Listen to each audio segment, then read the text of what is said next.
Welcome back to the harbor. Today we're on a 1972 42-foot Bristol. I'm with the owner, Butch, here from the Great Epoch YouTube channel. He's going to give us a tour, so hope you guys enjoy.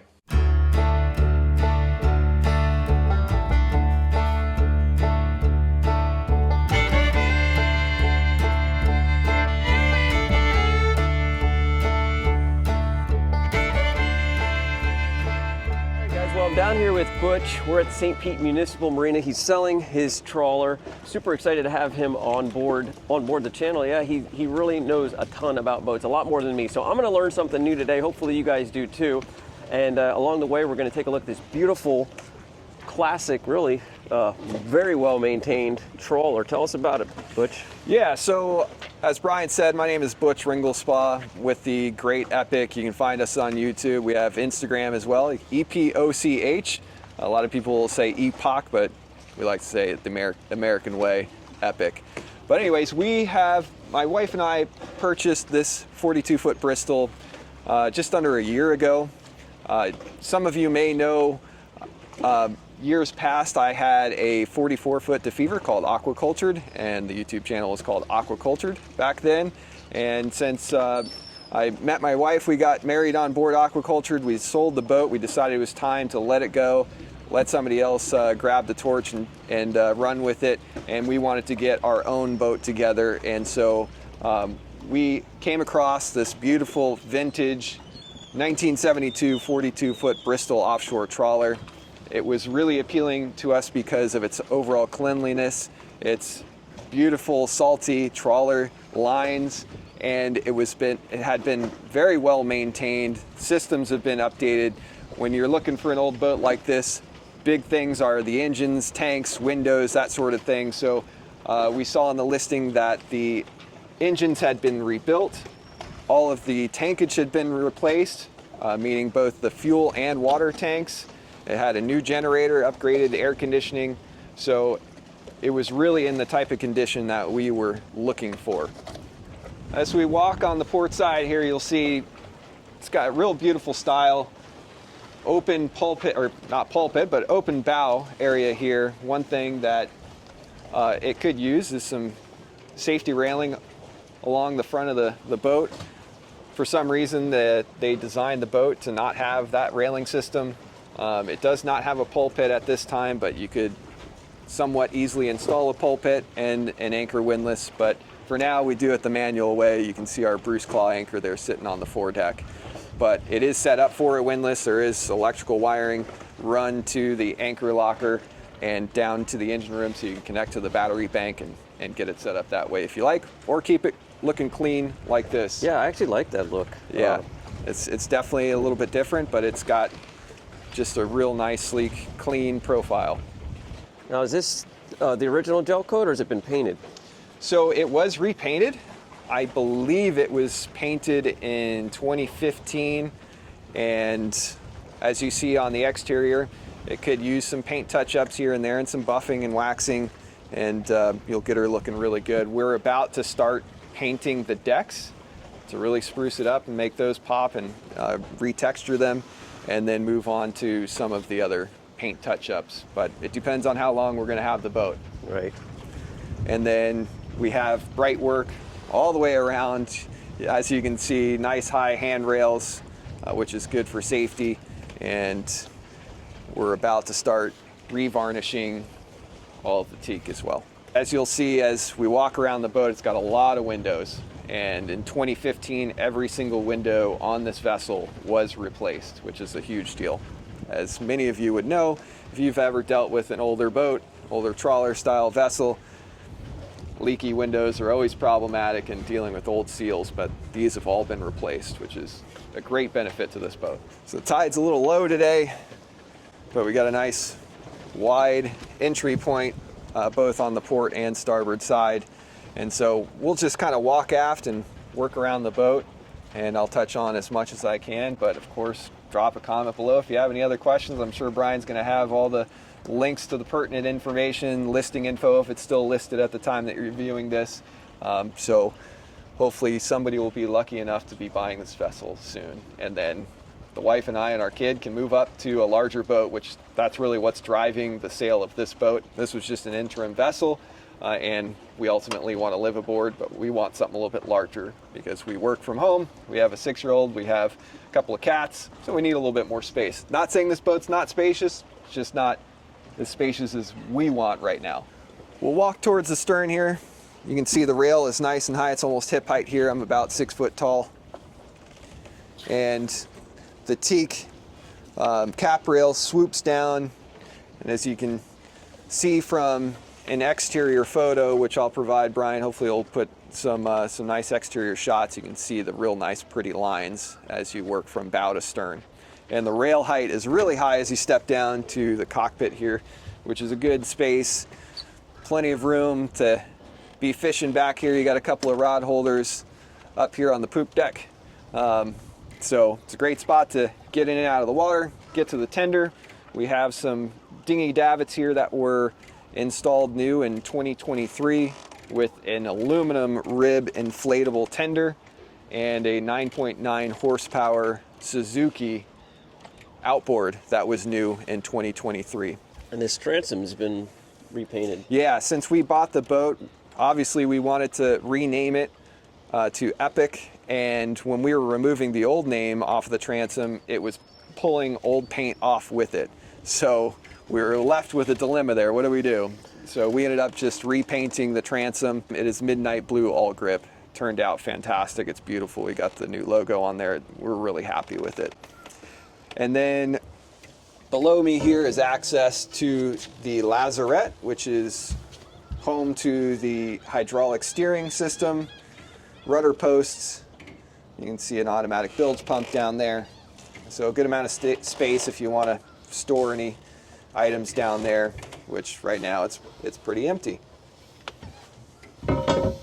Deck feels solid as a rock. Yeah, the deck is super solid. The boat was surveyed just under a year ago when we purchased the boat, which we did a video about the survey, which we'll provide Brian with the link. So if you want to check out the survey video, you can. You can see the surveyor knocking on all the decks all around the boat. Not a single soft spot through the entire vessel. Now, where did you say these were built? Bristol, Rhode Island was where they were originally built. They primarily built sailboats, but then they produced a 38-foot and a 42-foot offshore trawler version.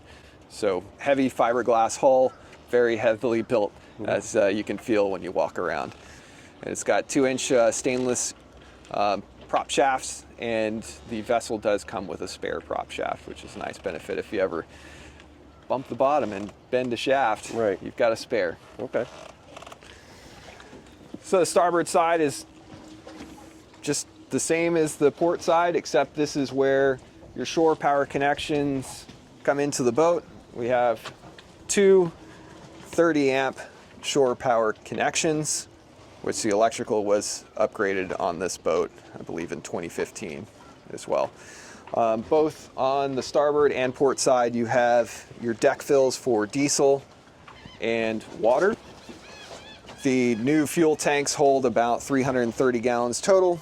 The new aluminum water tanks hold close to 200 gallons of fresh water. And there is no connection for a hose from the dock. You got to fill your water tanks and use your onboard water, which I prefer because that means the water's going to stay clean and fresh because you're using it more. And when you take the boat out, you know it's going to work, the pump's going to work, the water's going to smell good, and you don't have to worry about the city water being shut off at any point. You've got your onboard water while everybody else is scrambling because they lost their water. Right. You don't have that problem here. And those tanks that was the part of the 2015 refit? Yeah, okay. Brand new fuel and water tanks were a part of that 2015 refit. Nice. Yep. We got a nice solid cleat there midship. We have hawse holes on all corners and midship for lines to pass through and tie off to the cleats. And then we have our nice open foredeck with an opening hatch here that goes down into the V-berth stateroom. Yeah, I like the color, the two-tone. It's light, subtle. Yeah, light blue. It's a nice color. And if we were to repaint the decks, we might go with white. I made the mistake on my previous boat of going with a light gray, which in the summertime, the sun heats that up. It gets super hot, but this deck stays quite cool with this light blue. Moving back aft, we'll start to head in. Oh, obviously we got to go up to the Flybridge. Yeah. So let's take one step up to the aft deck here. Got a nice space to hang out. Got good storage with twin dock boxes. We have another opening hatch, deck hatch, that goes to the aft stateroom, which is the master stateroom on this boat. We do have a freshwater washdown connection just back behind this chair, underneath our window there. And then moving just a couple of more steps up this ladder, we come up to the large Flybridge. Wow. Yeah, this is big. Good sight lines up here. Yeah. Really is voluminous when you have the flow from the Flybridge to the aft deck. And you can see every bit of the boat and around you when you're handling from up here. Don't mind the Starlink there, it's just where it's temporarily set up. We do operate from here quite a bit. And I'll move this out of the way. Nice big area to hang out though. It's little extra breezy today in Florida. Yeah. We had our hopefully last cold front coming through, but this would be a really nice place to sit out, enjoy the views. Have something to eat. Airport right there. And the helm is forward of the main house, so it gives you good visibility out forward, so you can really see well looking in front of you, but it doesn't take away from your sight lines out back. You have no problem backing into a slip and then peeking over the sides to see your port and starboard side when you're in a tight situation. Do any free lessons come with this boat? With the right price, yeah, absolutely. Yeah, but whoever buys the boat, of course I will hand off as much knowledge as I have to you and would be glad to provide any advice, any training to make sure that you're going to be set up for success. Yeah, when you're buying an older boat, I think who you're buying it from and how well it's been maintained is as important as the boat. Having somebody that can go through everything with you and show you how to run all the systems and how to run the boat is just invaluable. The buyer for my previous vessel, I did videos on tutorials on all the different parts and pieces of equipment on board so that he could reference that in the future. And wow, okay. It's really great to have that type of knowledge and being able to look back at how the boat was maintained and how things work and not worrying about calling somebody to ask. Yeah. So we have a nice tall mast here, aluminum mast for your running lights and radar. This does fold down if you want to do the Great Loop. You can make that happen. So what is your height with that down? I believe it's around 25 or 27 feet. With that up? Yep, with it up. Do you know what it is with it down? With it down, it's maybe 14. Okay, plenty of room. Yep, 13 or 14 feet. So it's definitely a Great Loop friendly boat. It's the right size and the draft is about 4 feet. All right, so we will step down back to the port side here and we'll come in the wing door. We have a wing door on both sides of the cabin and they are diagonal to each other, so it makes it really conducive to handling the vessel from down below and accessing the side decks when you need it. So as you can see, it's really open and airy in here. We've got a ton of windows. We have 4 of them that open down here. And then of course with the wing doors, you get really good ventilation. Yeah, it's really spacious, bright, open. You have a helm, the salon, the galley, everything in one place. Yeah. Super clean too. I was telling Butch when I first stepped on board, this is a boat that is literally in showroom, boat show cleanliness. So shout out to you and Jennifer for taking such good care of it. It's really nice to get on a boat and see, just the little things. I mean, the floor, everything is just completely spotless. Yeah, absolutely. I appreciate that, and definitely have to give a lot of credit to my wife for keeping the boat as clean as it is, and she has a high level of attention to detail and she's really put her little touches on it that have made it shine and look really nice and homey. But yeah, it's a very open concept up here. You can see into the aft stateroom, see into the forward stateroom. We have our lower helm here, so when you're operating down here, you have good sight lines both forward and aft, and you can see everything that you need to see when you're operating down here. You're not struggling to see over a tall bow or having tiny windows to look out the back. You really do have good visibility when you're operating from down here. And it's nice when you're hanging out in the salon, relaxing, got good views, doing your dishes, cooking dinner, having coffee, whatever. You've got a great view looking out those big windows. Yeah. And the flooring is updated as of 2023. It is vinyl, teak, and holly, and that is throughout the entire boat. So that helps give it a real nice clean look, and the boat doesn't really smell. It doesn't smell like a typical boat. It smells nice and clean in here. Yeah. We have a nice single basin sink. I installed a high flow drinking water filter. I don't like buying bottles of water all the time and water jugs, and I like to have readily available drinking water on my boats. A lot of counter space, which is wonderful, and you can open this top up here. It slides behind our 3-burner range. It's obviously a propane cooktop and oven, which has a nice amount of space for putting your casseroles and whatever you want to cook in there, and it's nice and clean. And the refrigerator was also replaced in 2023. This is a Vitrifrigo 12 24 volt refrigerator, so you can run off your batteries. You will see another refrigerator back here. My family stayed aboard for quite some time, and we needed more refrigeration space, so we threw this extra refrigerator in here. This is just the standard. Pick it up from Home Depot, just to increase how much food you can keep it on board. So that can stay or go, whatever. We have lots of good storage all throughout. Beautiful varnished mahogany table with folding sides to expand out and make it a nice surface. Comfortable settee. More counter space on the starboard side and storage underneath.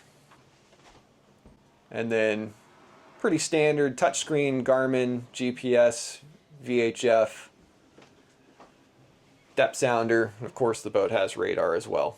You can see at the lower helm we do have our controls, the remote controls for the generator, which has the hour meter, temp, voltage, oil pressure, and then of course along with the cluster for the instruments for the main engines. And then we have our 12 volt distribution panel there for controlling all of your bilge pumps, lights, horn, wipers, all that stuff. And we have good 12 volt lighting throughout the boat too. Headliner's in great shape. All the wood looks really nice in here.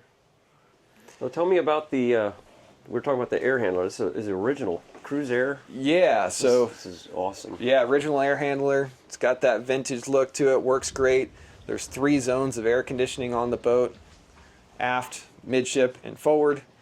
The midship and aft stateroom, or the midship and aft cabins have those vintage air handlers, and the compressors you'll see are down in the engine room once we get down there. Did you put the papering in?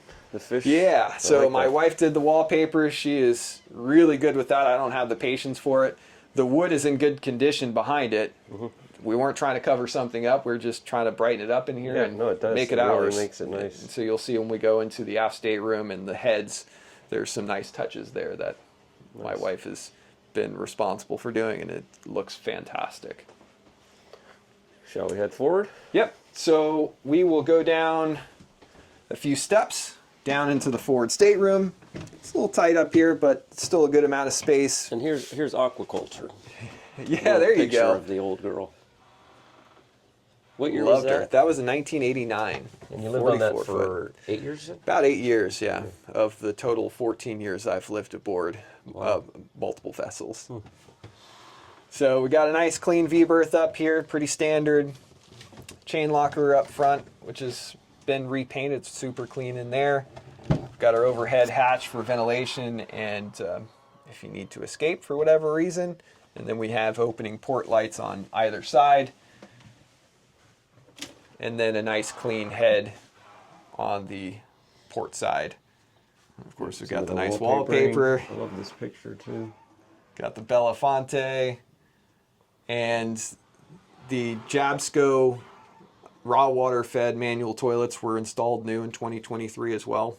So it's nice to have that basic functionality, not having to worry about hooking it to fresh water and using electricity and all that. It is connected to an electro-scan, which was also new in 2023. This is one of the points of access for the engine room. You have a crawl through door there into the voluminous engine room. Wow. It's a very large engine room for a 42-foot boat. And then the other access, which I'll show you in a little bit, is a large hatch in the sole of the salon. Put this back, and then we'll show you the aft stateroom, and then we'll get down into the engine room in the end. So moving aft, we go down another few steps into the master cabin. You can see we've got some nice wallpaper on our drawers there for our little countertop, storage area, new TV. Set up with twin bunks. You can see where our 6-year-old likes to sleep. The stars, you can keep them if you want, but we'll take those off. And, you know, some people like this twin bunk layout. The wife and I do still like to sleep together, so we want to get a boat that has a larger centerline bed, but this has worked out fine in the interim.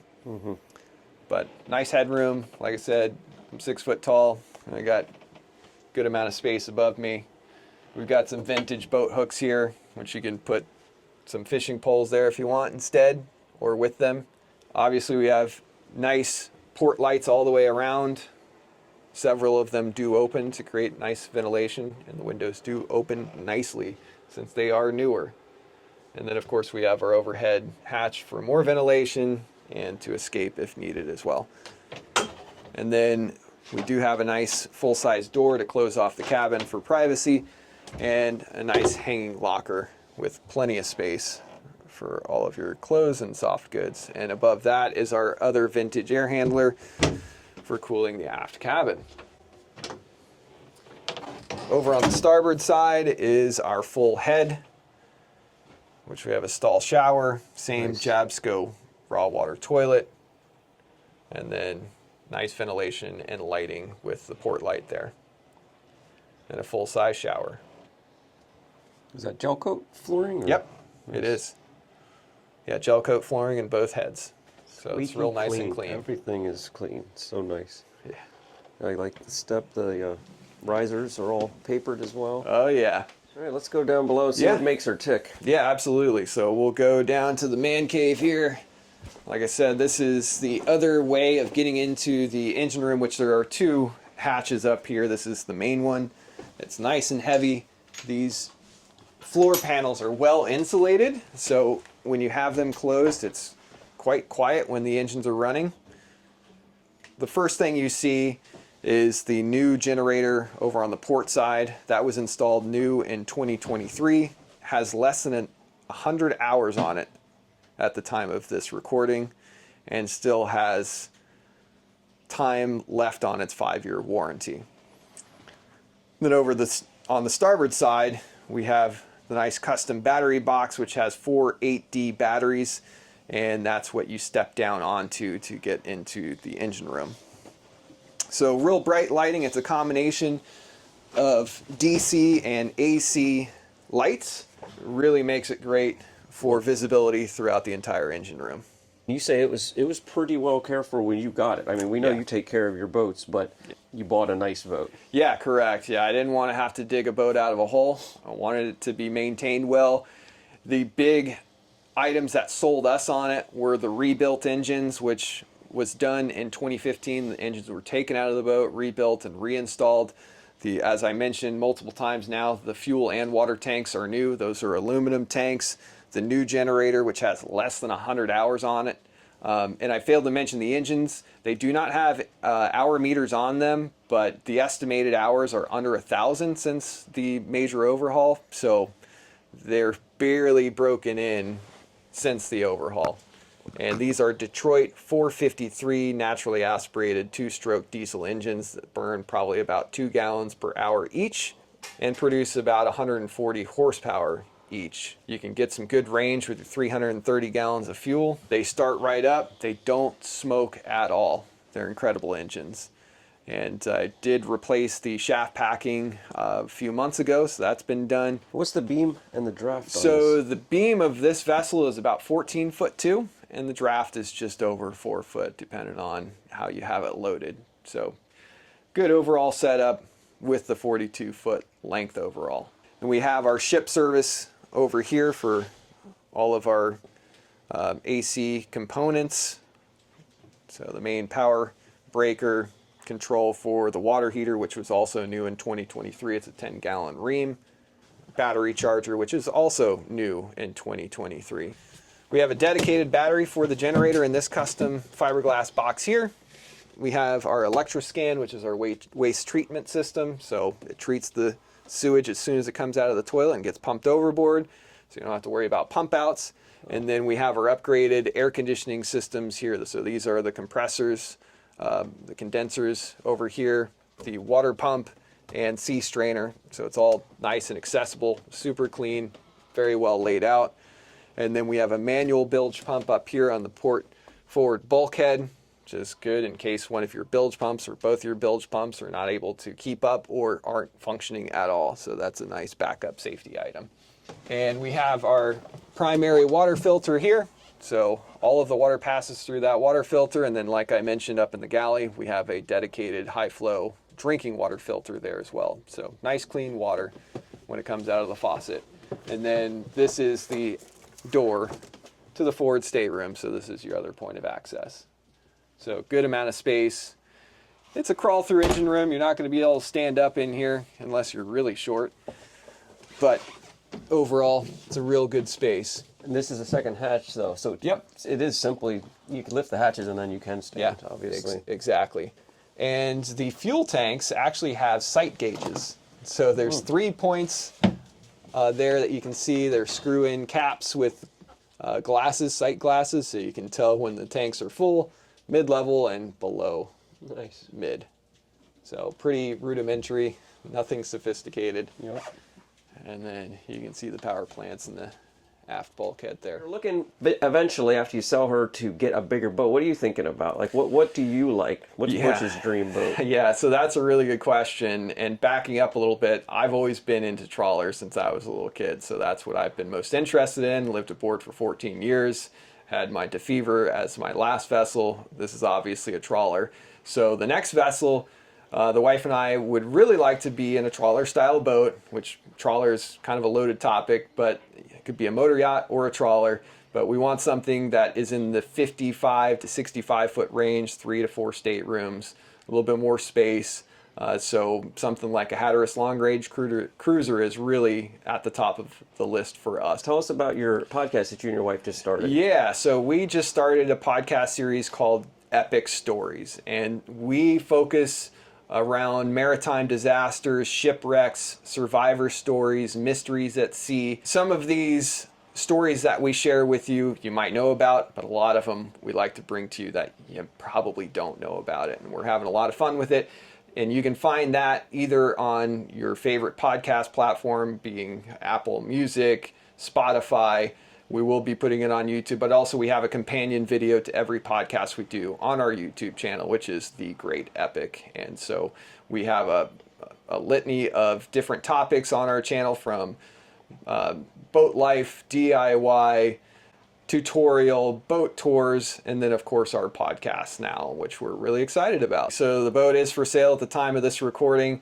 The listing info I'm sure Brian will have below. There's a couple of links. You can find it on Facebook Marketplace or Boat Trader. You can email us at refinedbywater@gmail.com, which I'll also make sure Brian has that email address. You can also visit our website, which is thegreatepic.com, or contact us through Instagram. And then our YouTube channel similarly is The Great Epic. Butch, thank you so much. Really appreciate it. Yeah, thanks, Brian. I really appreciate you having me. I love your videos. You're doing a great job. And I know you've got a great audience, and look forward to them seeing this boat.